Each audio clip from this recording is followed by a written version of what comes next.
Assalamualaikum warahmatullahi wabarakatuh. Bismillah, alhamdulillah, wassalatu wassalamu ala rasulillah wa ala alihi wa sahbihi wa mawalah. Wala hawla wala quwata illa billah, amma ba'd.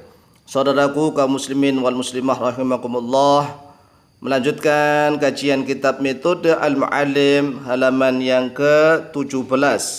Pada halaman ke-17 kita akan membahas tentang ilmu nahwi.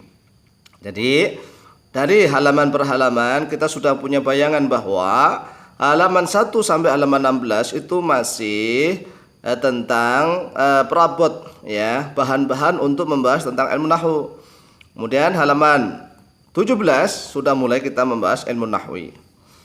Ilmu nahwi adalah ilmu yang membahas tentang kedudukan kalimah yang disusun ya, yang disusun menjadi jumlatun atau kalamun, yang disebut al-i'rabu atau at-tarkibu. Jadi kalau kita tanya apa itu i'rab, susunan dua kalimah ya, susunan dua kalimah atau tarkib. Kemudian lanjutnya ma'rifatul jumlati. Jadi kita sebelum membahas yang lain-lain kita akan membahas tentang jumlah, ma'rifatul jumlati. Jumlah ini disebut juga namanya kalam. Jumlah itu kalam.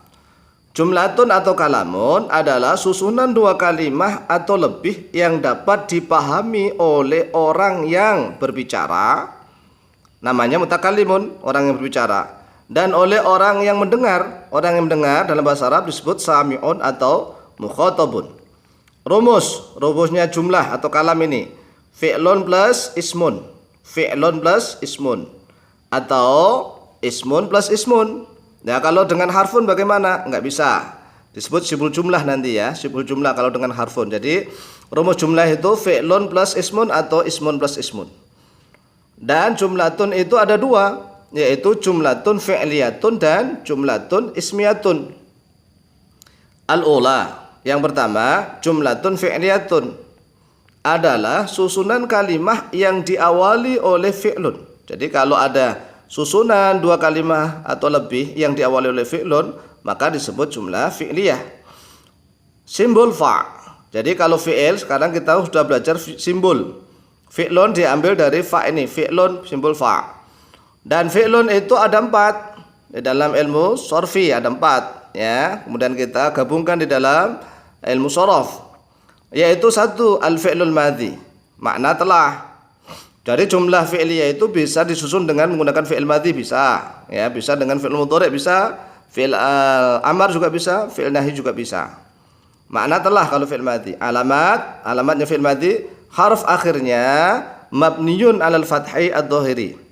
Mabni itu apa? Tetap. Walaupun besok ada halaman berikutnya ada tentang mabni, tapi di sini sudah kita jelaskan mabni artinya tetap, tidak berubah-ubah. Yaitu 'alal fathi ad-dhahiri. Zahir artinya apa? Nampak. Nahu nasoro. Mana sih? Roknya ini loh berfathah. Roknya dihasukat fathah. Ini adalah ciri-ciri fi'il madhi. Kalau gundul boleh dibaca nasrun. Kalau dibaca nasrun bukan fi'il madhi berarti. Ya, kalau dibaca nasrun. Tapi kalau dibaca nasoro fi'il madhi. Maknanya telah menolong oleh dia lelaki satu. Ya, di dalam ilmu sorof, di dalam halaman sebelumnya, di dalam lafadz nasoro ini kan ada dhamir huwa.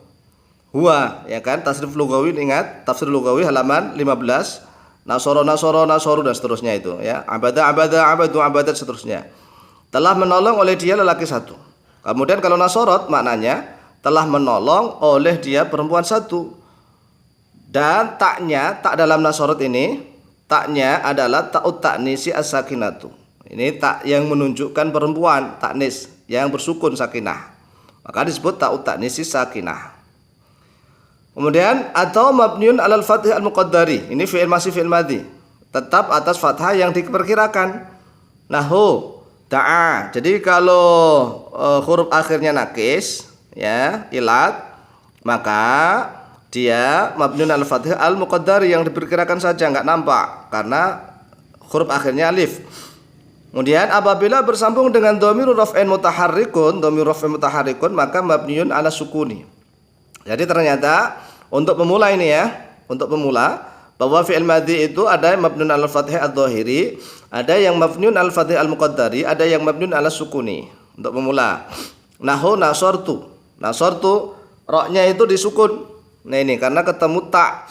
Tak ini disebut dhamir raf'in mutaharrikun. Ya, beda dengan tak ini. Tak yang nasrut tadi namanya ta'u ta'nis sakinah. Maknanya sekarang nasrtu telah menolong oleh saya. Nasrtu telah menolong oleh saya.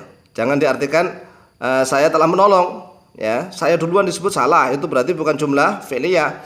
Kalau diartikan saya telah menolong berarti jumlah ismiyah. Berarti nanti gini, ana nasrtu begitu. Ya, kalau nasrtu telah menolong oleh saya. Kemudian apabila bersambung dengan wawul jam'i maka mabniun ala dhammi. Mabniun ala dhammi. Ingat fi'il madhi ini ada 4 i'rabnya. Cara i'rabnya itu mabniun al fathih ad-dhahiri yang pertama. Yang kedua mabniun al fathih al muqaddari. Yang ketiga mabniun ala sukuni. Yang keempat mabniun ala dhammi. Nahu, nasoru. Yang dimaksud adalah roknya di dhammah, nasoru. Ya, karena ketemu wawu. Maknanya telah menolong oleh mereka lelaki banyak. Kemudian yang kedua, al-fi'lul mudhari'u, makna sedang atau akan. Alamatnya fi'il mudhari' maksudnya harf akhirnya marfu'un bidhammati dengan dhammah atau bi thubutun nuni tetapnya nun. Jadi fi'il mudhari' itu bisa dilihat dari depan dan belakang maksudnya ya. Kalau depannya ada huruful mudhara'ah, kalau belakangnya huruf belakangnya di dhammah atau ada nun, tetapnya nun. Penjelasannya litajarrudihi minan nasibi wal jazimi. Karena sepi atau kosong, tajarrud itu maknanya sepi atau kosong, litajarrudihi karena sepinya atau kosongnya dia minan nasibi dari amil yang menasabkan wal jazimi dan dari amil yang menjazmkan. Di dalam kurung sudah ada makna keterangan karena sepinya fi'lun mudhari'un dari amil yang menasabkan dan dari amil yang menjazmkan. Nahu yang suruh. Nah, depannya ada huruf mudhara'ah ya. Belakangnya roknya di dhammah. Ini ciri-ciri fi'il mudhari'. Kalau gundul ya, enggak boleh dibaca yang surun, enggak boleh. Yang surin apalagi enggak boleh yang suruh. Maknanya sedang menolong oleh dia lelaki satu. Kemudian yang suroni, lah ini ada nun, thubutun nun. Yang suroni. Ini ciri-ciri fi'il mudhari' itu lihat depan dan belakang. Ya, sedang menolong oleh dia lelaki dua. Tang surina, maknanya sedang menolong oleh kamu perempuan satu. Kemudian fi'il yang ketiga yaitu fi'lul amri, maknanya perintah. Fi'il yang keempat fi'lun nahyi, maknanya larangan. Keduanya ini fi'il amar dan fi'il nahyi mabniun ala syabihi bil jazmi. Mabniun ala syabihi bil jazmi.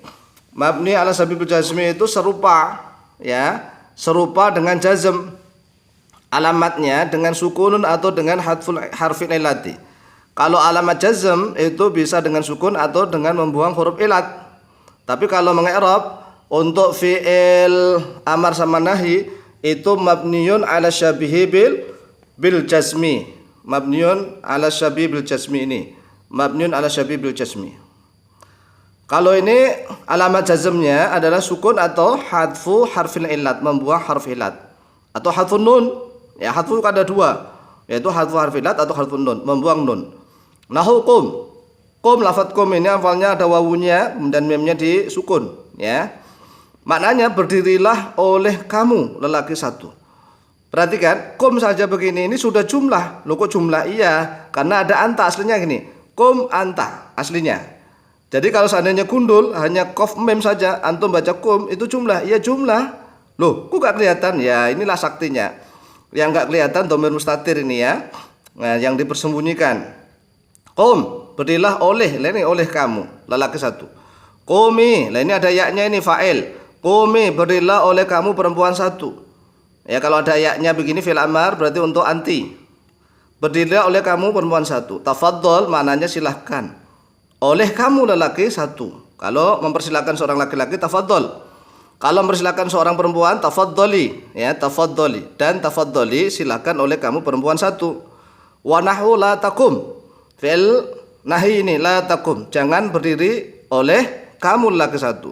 La takumi, jangan berdiri oleh kamu perempuan satu. Inilah isi dari kitab Metode Al-Mu'allim pada halaman yang ke-17.